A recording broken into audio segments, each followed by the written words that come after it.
lagi dengan saya, Weti Duyuningsi. Kali ini kita akan membahas modul 3, Sistem Otot Manusia dan Gangguan Sistem Gerak Manusia. Modul ini diperuntukkan untuk calon guru PPPK Biologi, pegawai pemerintah dengan perjanjian kerja. Oke, disimak baik-baik ya. Yang akan kita bahas pertama adalah sistem otot manusia. Pada setiap miofibril terdapat banyak filamen tebal dan filamen tipis yang susunannya sejajar.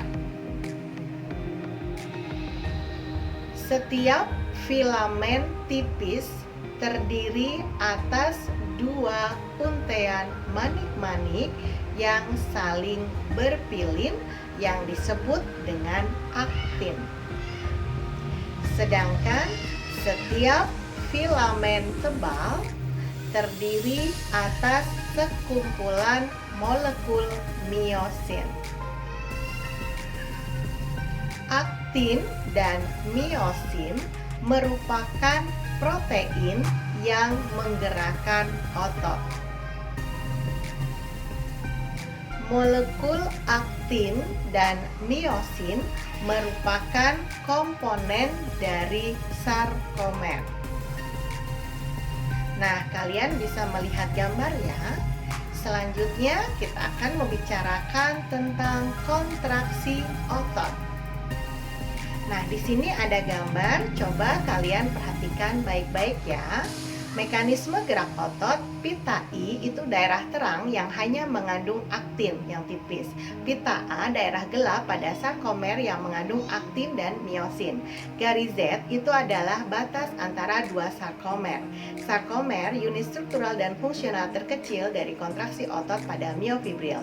Sedangkan kontraksi otot itu terjadi jika zona H dan pita I memendek, maka itu terjadi kontraksi otot, sedangkan pada relaksasi adalah kebalikannya.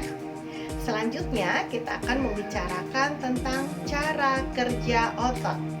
Cara kerja otot yang pertama adalah otot sinergis, yaitu hubungan antar otot yang kerjanya saling mendukung atau bekerja sama, menimbulkan gerakan yang searah. Contoh dari otot sinergis adalah seluruh otot pronator yang mengatur pergerakan telapak tangan untuk menelungkup. Ya, jadi bisa dilihat di gambar ya. Situ ada kerjasama antar otot pronator. Kemudian contoh yang kedua adalah seluruh otot supinator yang mengatur pergerakan telapak tangan untuk menengadah. Ya. Selanjutnya, yang kedua adalah otot antagonis. Otot antagonis adalah dua otot atau lebih yang tujuan kerjanya berlawanan. Macam dari otot antagonis adalah yang pertama ada otot ekstensor meluruskan dengan otot fleksor membengkokkan. Nah, jadi fleksor, ekstensor, fleksor, ekstensor. Ya, kita bisa melihat geraknya adalah fleksi dan ekstensi. Jadi kalau telepon pakai fleksi. Jadi fleksi, ekstensi. Fleksi, ekstensi.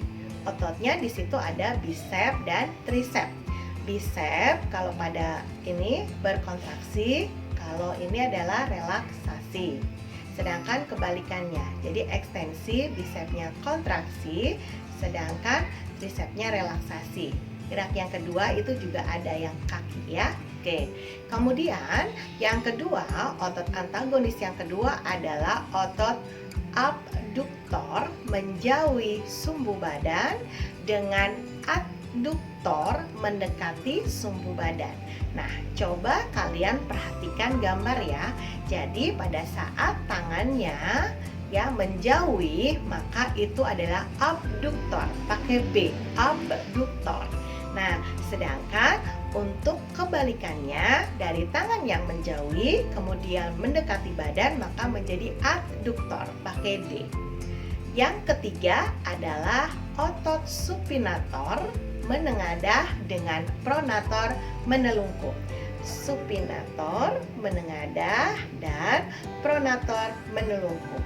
Geraknya supinasi ya. Kemudian kebalikannya adalah pronasi. Supinasi, pronasi. Supinasi, pronasi. Oke. Selanjutnya, gerak antagonis berikutnya adalah otot depresor, gerak ke bawah, dengan elevator, gerakan ke atas. Jadi, gerakannya namanya adalah depresi, elevasi. Depresi, elevasi. Depresi, elevasi. Ya, itu nama geraknya ya. Oke. Selanjutnya kita akan membicarakan gangguan atau penyakit pada sistem rangka. Yang pertama ada osteoporosis. Apa itu osteoporosis? Osteoporosis adalah kondisi di mana tulang menjadi tipis, rapuh, keropos, dan mudah patah akibat berkurangnya massa tulang, khususnya kalsium yang terjadi pada waktu yang lama. Gangguan selanjutnya ada patah tulang atau yang kita sebut dengan fraktura. Patah tulang disebut juga sebagai fraktura. Dapat berupa sebagian, dapat pula seluruhnya. Nah, ini adalah gambar dari fraktura. Kalau cuma retak, namanya adalah fisura. 3 bentuk patah tulang. Kiri, yang paling kiri itu adalah green stick, yang tengah itu adalah sederhana, dan yang kanan itu adalah terbuka. Ya, jadi patah tulang ada 3 macam ya, fraktura ada 3 macam. Gangguan atau kelainan sistem gerak selanjutnya adalah luka pada sendi. Kesleo terjadi jika ligamen dan tendon di sekitar sendi terenggut. Dislokasi atau ligamen yang menghubungkan tulang pada sendi terenggut dan sobek, itu dislokasi. Kemudian ada bursitis, merupakan masalah sendi yang tidak secara langsung berhubungan dengan luka. Selanjutnya, kelainan selanjutnya ada masalah pada kaki. Yang pertama ada lengkung kaki menjadi pipih. Kemudian ada bunion, merupakan pembengkakan yang berat pada sendi ibu jari kaki. Selanjutnya, kelainan selanjutnya ada artritis. Artritis merupakan penyakit yang ditandai dengan pembengkakan dan pengembangan jaringan di sekitar sendi.